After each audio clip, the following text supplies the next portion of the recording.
है। फरजाना ने इस्लाम छोड़ अपनाया हिंदू धर्म। वीरेंद्र कश्यप के साथ 7 फेरे लिए हैं। फरजाना ने कहा है कि भगवान कृष्ण में मेरी शुरू से आस्था रही है। अब 3 तलाक और हलाला का डर जो है वो खत्म हुआ है। शादी के बाद दोनों को धमकियां मिल रही हैं। फरजाना ने पुलिस प्रशासन से मदद की गुहार लगाई है। बरेली के थाना शेरगढ़ क्षेत्र का ये पूरा मामला बताया जा रहा है, जहां पर यह देखा जा रहा है कि फरजाना ने इस्लाम छोड़कर हिंदू धर्म को अपना लिया है और वीरेंद्र कश्यप के साथ 7 फेरे लिए हैं। फरजाना ने यह कहा है कि भगवान कृष्ण में उसकी पहले से ही आस्था रही है और इस वजह से वो हिंदू धर्म अपना ली है। और बताया जा रहा है कि अब 3 तलाक और हलाला का डर जो फरजाना के मन में था वो खत्म हो गया है, क्योंकि फरजाना ने अब हिंदू धर्म अपना लिया है और शादी के बाद दोनों को धमकियां भी मिल रही हैं। लेकिन अब फरजाना ने पुलिस प्रशासन से सुरक्षा की गुहार लगाई है ताकि सुरक्षा दी जा सके, क्योंकि लगातार धमकियां मिल रही हैं। बरेली के थाना शेरगढ़ क्षेत्र का ये पूरा मामला बताया जा रहा है।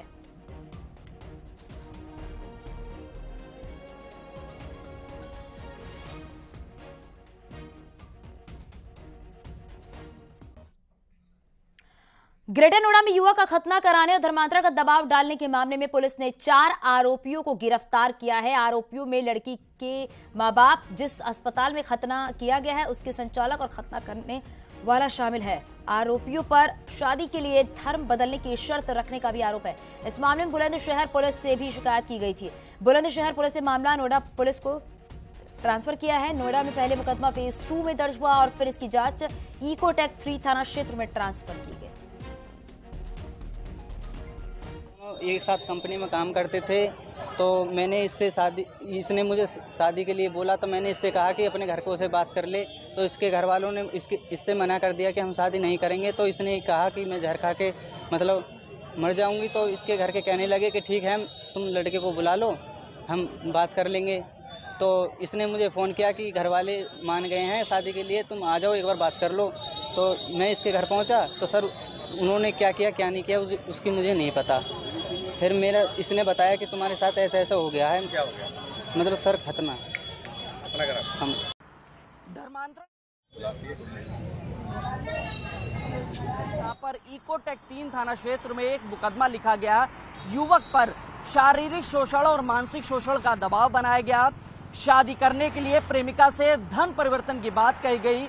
इस दौरान पुलिस ने 4 लोगों को गिरफ्तार किया है, जिसमें प्रेमिका के माता पिता हैं, इसके अलावा अस्पताल संचालक है और अस्पताल का एक कर्मी है। लिहाजा पूरा मामला तब सामने आया जब बुलंदशहर का मूल रूप से रहने वाले विशाल ने बुलंदशहर में शिकायत की और ये जांच नोएडा में ट्रांसफर हुई। उसके बाद एक शिकायत की गई जिसमें पुलिस ने त्वरित कार्रवाई करते हुए 4 लोगों को गिरफ्तार कर लिया है। फिलहाल सभी को जेल भेज दिया गया है और इस पूरे प्रकरण में जांच तेज कर दी गई है। कैमरामैन योगेंद्र के साथ हिमांशु शुक्ला, न्यूज़ 18 ग्रेटर नोएडा।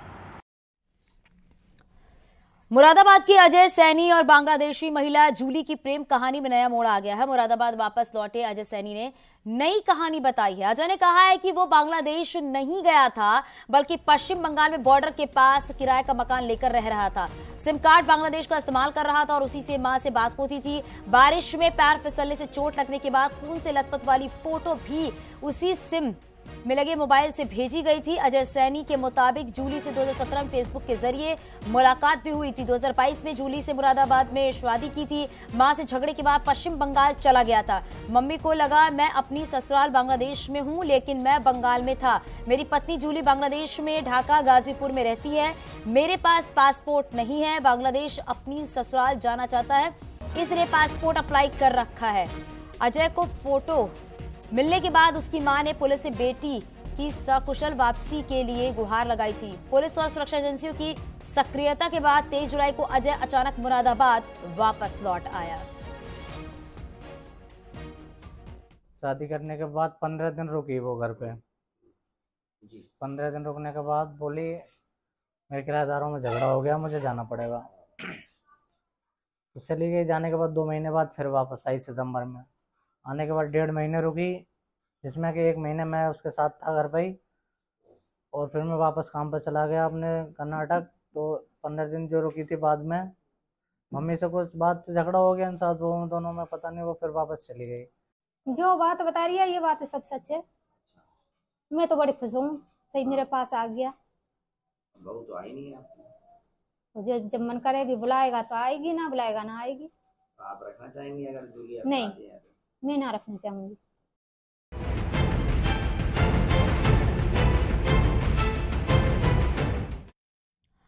और खबर ज्ञानवापी से जुड़ी हुई है। ज्ञानवापी सर्वे के रोक को लेकर आज इलाहाबाद हाईकोर्ट में फिर से सुनवाई है। हाईकोर्ट में आज दोपहर 3:30 बजे इस मामले को लेकर फिर सुनवाई होगी। वहीं हाईकोर्ट में मुस्लिम पक्ष ने कहा है कि हम साक्ष्य इकट्ठा कर रहे हैं। वहीं सुनवाई के दौरान एएसआई के अफसर भी मौजूद रहेंगे। आज की सुनवाई में मुस्लिम पक्ष एएसआई की तरफ से पेश की गई दलीलों पर अपनी आपत्ति दर्ज करेगा। इसके साथ ही एएसआई के हलफनामे में अपना जवाब भी दाखिल करेगा। उम्मीद ये है कि सर्वे को लेकर हाईकोर्ट में चल रही सुनवाई आज पूरी हो सकती है।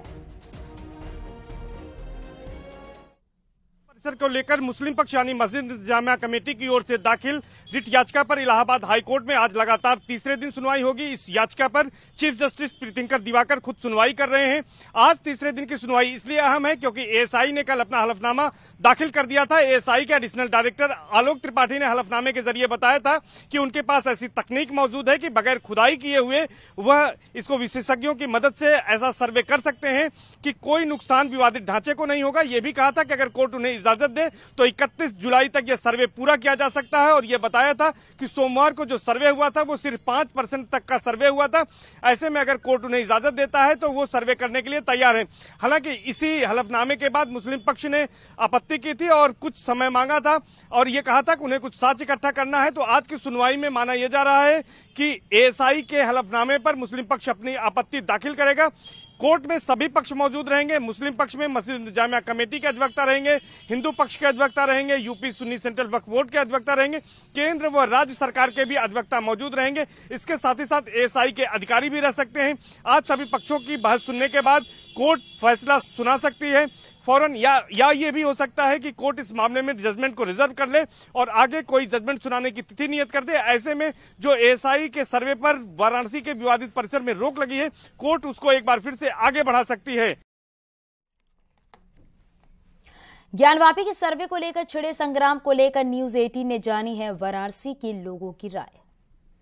देखिए, ये तो सिद्ध है कि वो मंदिर था और उसमें सर्वे हो या जो हो, भक्तों की श्रद्धा पे गवर्नमेंट को भी काम करना चाहिए और पब्लिक को भी करना चाहिए। मंदिर था और मंदिर रहेगा। सर्वे होना चाहिए, बिल्कुल हो जाए सर्वे, सबको तसल्ली हो जाएगी, कोई आपत्ति नहीं है। आप क्या मानते हैं? बिल्कुल सर्वे ही होना चाहिए जिससे दोनों पक्षों को समझ में आ जाएगी। नहीं, वहाँ पे सर्वे होना चाहिए कि मतलब सामने वाले को भी ये ना हो कि हाँ मंदिर नहीं था, तो सर्वे होने से कंफर्म तो हो जाएगा कि मंदिर है और लोगों की आस्था भी बनी रहे। जैसे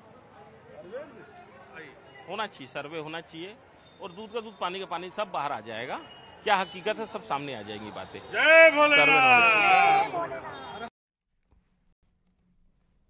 समाजवादी पार्टी के राष्ट्रीय महासचिव स्वामी प्रसाद मौर्य ने बद्रीनाथ धाम को लेकर विवादित बयान दिया है। स्वामी प्रसाद मौर्य ने कहा है कि बद्रीनाथ 8वीं सदी तक बौद्ध धर्म स्थल था और बौद्ध धार्मिक स्थल खत्म करके बद्रीनाथ मंदिर बनाया गया। विकिपीडिया खोल के देखिए, आज भी स्पष्ट लिखा है कि बद्रीनाथ धाम 8वीं शताब्दी तक बौद्ध मठ था, बौद्ध धर्म स्थल था। तो और शंकराचार्य जी ने इस बद्रीनाथ धाम का स्थापना कराया था। तो स्वाभाविक रूप से जब बौद्ध मठ पहले था और आज बद्रीनाथ धाम हिंदू तीर्थ स्थल है, तो बौद्ध मठ को ही तहस नहस करके बनाया गया ना। तो इसीलिए अगर गड़े मुर्दे उखाड़ेंगे तो विवाद का कभी अंत नहीं होगा। आगे भी खबरें जारी है। यहाँ रुकेंगे छोटे से ब्रेक के लिए। आप बने रहिए न्यूज 18 के साथ।